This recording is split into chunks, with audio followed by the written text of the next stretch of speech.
नमस्कार दोस्तों, आप देख रहे हैं शिक्षागर चैनल। और आज हम बात करेंगे रीजनिंग की।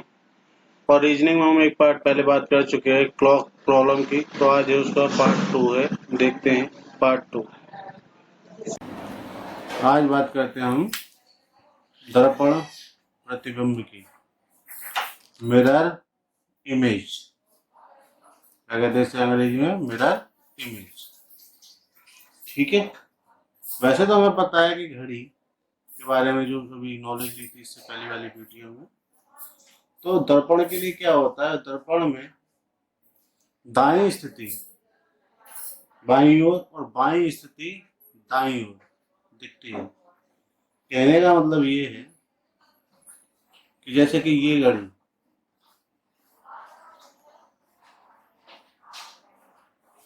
बनाई हमने, मान के चलो ये 12, 3, 6, 9 है। क्लियर है?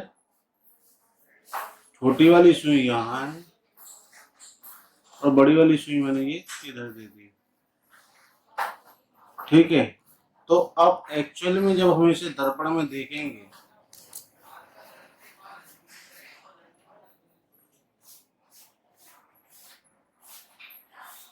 दर्पण में अगर हम इसे देखते हैं तो ये जो घड़ी है इस साइड दिखेगी। तो किस साइड ऐसी दिखेगी कि ये हमारा ये हो गया, और ये सीधा सीधा सा दिखाता क्या है कि ये यहां से एक तरीके से पलट गई। तो ये 3 किधर आएगा? यहाँ। 9 कहाँ दिखेगा? यहाँ। 12 तो यहाँ है ये, और 6 यहाँ है। इसका मतलब इन दोनों की पोजीशन क्या हो जाती है? बदल जाती है। और सुई जब हमारी 3 बजा रही थी, ठीक है, तो सुई अब हमारी किधर होगी? उसका टाइम तो नहीं बदलेगा, वो किधर होगी? इधर होगी। ठीक है। और ये किसके पास थी? ये यूं थी। तो अब बताओ टाइम कितना हो गया देखा जाए तो? इस तरीके से देखोगे? नहीं। ये हम अगर अंकों की घड़ी की जगह हम पॉइंट वाली घड़ी लेते, क्या लेते? पॉइंट वाली घड़ी लेते, तो ये हमें यूं दिखता, एक पॉइंट यूं दिखता, ये दिखता और ये दिखता। ठीक है। तो अब ये कितना दिखता तुम्हें? अब ये दिखता तुम्हें 9:25। कितना दिखता? 9:25। और यहाँ कितना था? यहाँ कितना था बताओ? 2:35। कितना? 2:35। अब इसको तुम कैसे कैलकुलेट करोगे या क्या करोगे? उसके लिए पहले मैंने अभी जो बोली थी बात, वो क्या थी कि जो स्थिति हमारी दर्पण प्रतिबिंब में, दर्पण प्रतिबिंब में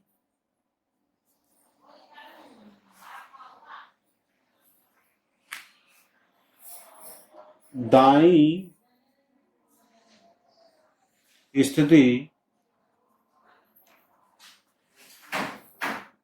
बाईं ओर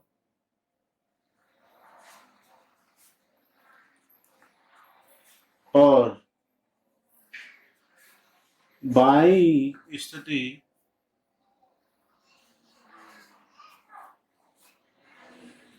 दाईं ओर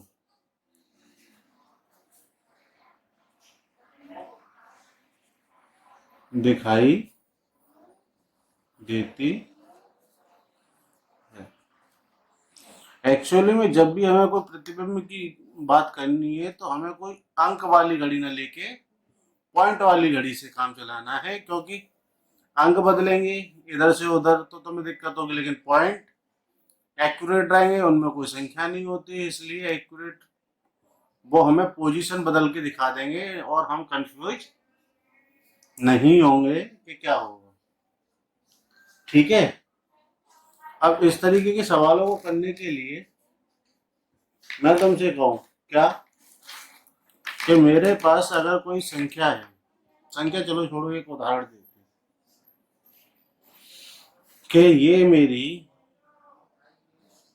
कितने बज रहे हैं, 9 बज रहे हैं मान के चलो, या 3 बज रहे हैं। मानो कि ये मानो कि ये 3 बज रहे हैं, ठीक है। अगर हम इसको दर्पण में देखते हैं तो ये कितना शो करेगा, बताओ कितना शो करेगा। सीधा सीधा सा, ये मैंने क्या बताया था, यूं पलट जाएगा। पलट जाएगा तो ये यूं आएगा और ये यूं होगा। तो अभी कितना हो गया, यहाँ था 3 बजे और यहाँ कितने हो गए, 9 बजे। बात समझ में आई जो हमने अभी समझाई थी कि दर्पण में दाईं स्थिति बाईं और बाईं स्थिति दाईं ओर दिखाई देती है। तो यहाँ 3 थे, यहाँ कितने हो गए, 9 हो गए। बात समझ में आई होगी, ठीक है। अब मैं तुमसे कोई एक सवाल दूं, सवाल की बात करते हैं, ठीक है। क्वेश्चन नंबर 1 देखते हैं। किसी घड़ी में, किसी घड़ी में 3:35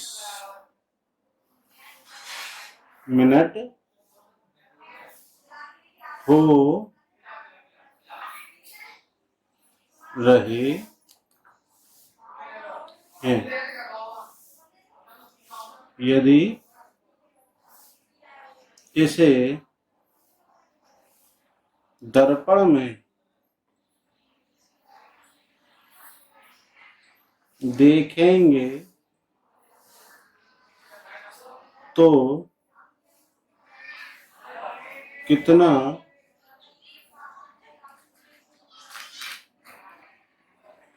समय प्रतीत होगा। तो अब अगर हम एक घड़ी बनाएं, क्या बनाएं, घड़ी बनाते हैं, ठीक है। ये हमने एक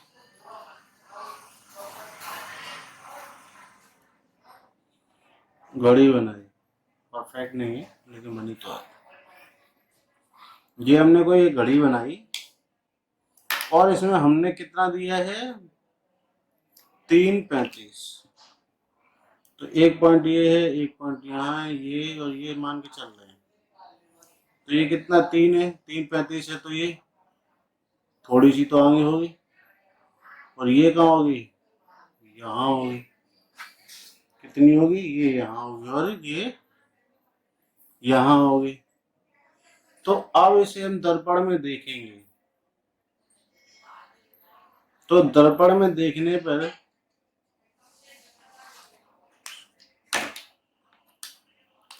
दर्पण में देखेंगे तो ये यहाँ और ये यहाँ, हमारी सुइयों का स्थिति बदल गई। तो ये किससे पीछे है, यहाँ है, यही तो शो करेगी ये। और ये वाली घड़ी किधर शो करेगी, ये इधर करेगी।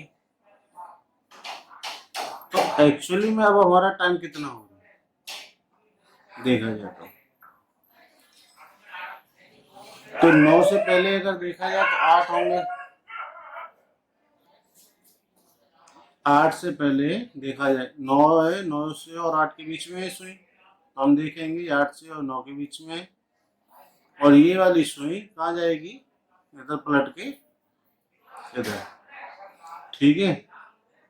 तो यहाँ कितना हो रहा था, 3:35 और ये कितना होगा, 8 कितना होगा, 25। चलो देखते हैं।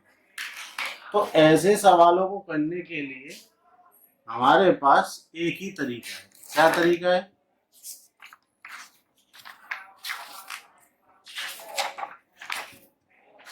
क्या तरीका है ऐसे सवालों को करने के लिए,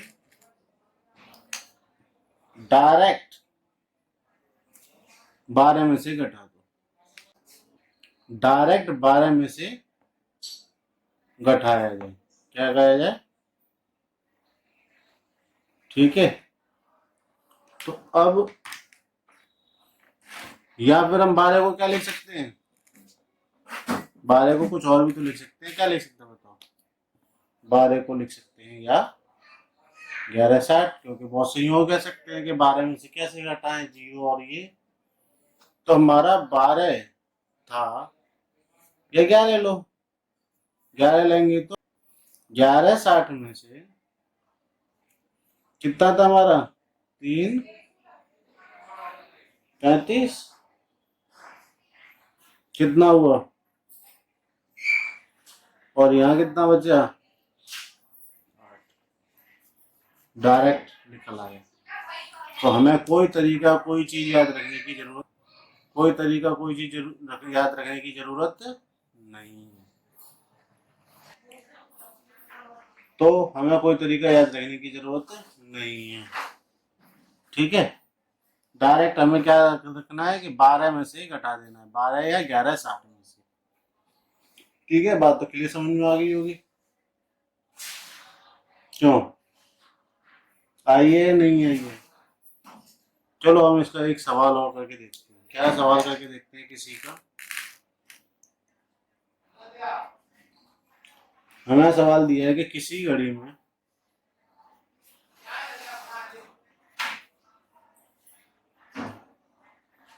9:15 हो रहा है, तो दर्पण में देखने पर कितना समय प्रतीत होगा। तो हमें ना ही इमेज बनाने की जरूरत है, ना ही कुछ देखने की जरूरत है, सीधे क्या करें, 1160 में से सीधे क्या करें, 9:15 घटा दें, कितना हो गया, 5:45, तो कितना बज गया हमारा, डायरेक्ट 2:45। क्लियर हुआ, हमें कुछ नहीं, सीधे देखना और सवाल कर देना, ठीक है। अब बात करते हैं हम आगे जल प्रतिबिंब की। देखो जल प्रतिबिंब में एक तरीके से कहा जाए कि कोई भी परफेक्ट इमेज नहीं आती है, क्या नहीं आती है, परफेक्ट इमेज नहीं आती है। क्योंकि तुम लोगों को एक बात तो सीधी सीधी से पता है कि जब हमारी घड़ी पानी में जाती तो क्या हो जाती है, खराब हो जाती है। तो ये हम कह सकते हैं कि जब हमारी घड़ी पानी में जाने पर खराब हो जाती तो इसकी इमेज कैसी आएगी, सही आएगी, वो खराब ही आएगी। तो इसको हम अप्रूव करते हैं और आगे बढ़ते हैं, ठीक है। ये बात सत्य है कि जल की प्रतिबिंब की अगर जो होती है हमारी जल प्रतिबिंब में इमेज हमारी सही नहीं आती है, इमेज सही नहीं आती है हमारी जल प्रतिबिंब में, ठीक है। इसका मतलब ये है कि वो एरर एरर वाली इमेज मिलती है। क्योंकि ये तो मैं तुम्हें बता ही चुका कि अगर बता क्या चुका, तुम लोगों को पता ही है कि हमारी कोई घड़ी पानी में गिर जाए तो क्या होगा, सही टाइम तो देगी नहीं, बंद हो जाएगी। बंद हो जाती है तो इसका मतलब क्या है, उसकी इमेज तो हमें मिलेगी नहीं सही सही। तो अनुमानित जितने भी जल प्रतिबिंब के उदाहरण मतलब सवाल होते हैं, प्रॉब्लम्स होती हैं, वो हम एक बात समझ में आ गई होगी। जैसे मैं भी बनाऊँ एक घड़ी, ये बनाई, ये क्या हुआ, 12, 6, 3, 9। अब जल प्रतिबिंब में क्या होगा, ये नीचे बनेगी, क्या होगी, ये नीचे बनेगी। जैसे दर्पण में हमारा हुआ था तो वो कट हुई थी ऐसे, अब इसमें ये कट होगी ऐसे ऊपर की नीचे, मतलब 9 3 तो सेम रहता है लेकिन 6 ऊपर और 12 नीचे। तो अब ये घड़ी क्या हो गई, एंटी क्लॉकवाइज। तो इस तरीके के सवालों को देखने के लिए हमें कुछ नहीं करना है, हमें इस तरीके के सवालों को करने के लिए कुछ भी नहीं करना है। और करना क्या है, एक छोटा सा तरीका याद रखना है कि जब भी हमारा जल प्रतिबिंब का कोई क्वेश्चन आता है, किसका, जल प्रतिबिंब का क्वेश्चन आता है, तो हमें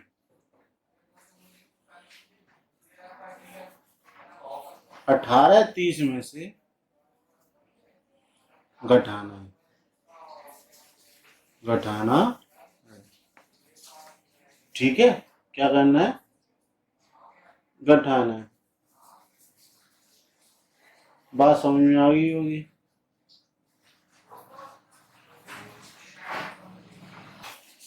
बात समझ में आ गई होगी, है ना। तो अगर हम एक सवाल देखें, ठीक है, एक सवाल है, एक घड़ी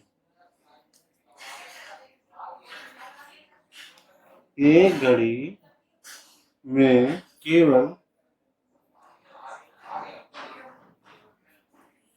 3, 6, 9 व 12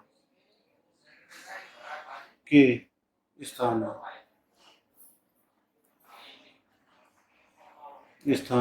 पर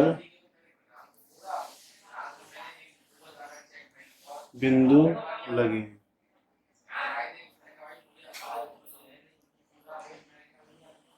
उस घड़ी को दर्पण के सामने उल्टा रखा गया है।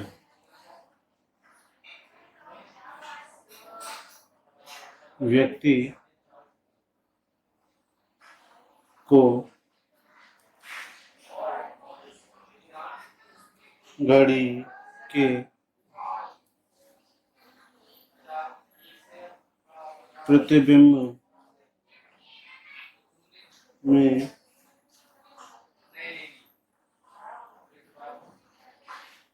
सात 50 जैसा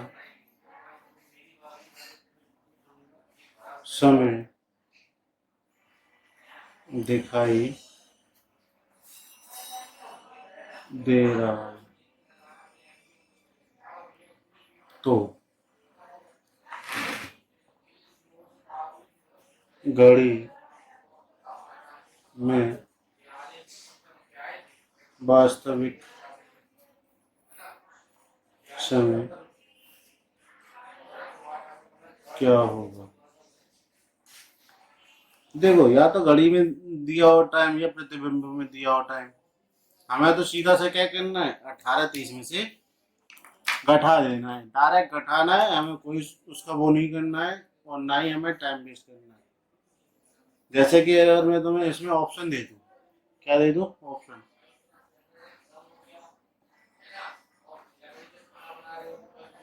तो तुम इसे गाड़ी बना के ये करके वो करके टाइम वेस्ट करने से अच्छा क्या करोगे, डायरेक्ट 18-30 में से घटा देना है। तो बहुत सौ ने तो ये घटा भी लिया होगा कि 18-30 में से घटाना है कितना, 7-50।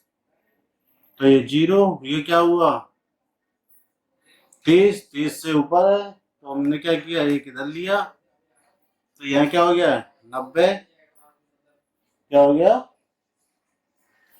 90। 90 में से 30 गया तो वो 5 गया तो 4, और यहाँ कितना गया, 7, 7 में से 0 और 1, कितना देखो हमारा 18 30 से 18 7 50, 0 से 0 गया, 3 में से 5 जाएगा नहीं, ये कहाँ से ली, तो 13, 13 से 5 गया, तो ऐसे करोगे नहीं। अगर घंटे वाली बात है तो ये 60 आएगा, का 6 आएगा। 30 मिनट में 60 मिनट और जोड़ के तो कितने होगी, 90, 90 में से 50 गया तो 40, ठीक है। और यहाँ कितना बचा है, 7, 7 में से 0, 1 में से 1, तो हमारा सही टाइम इसमें कौन सा हो गया, 10:40। वास्तविक समय क्या है हमारा, 10:40, ठीक है। बात क्लियर होगी होगी। चलो आगे की क्लास में फिर मिलते हैं, आज के लिए इतना ही, धन्यवाद।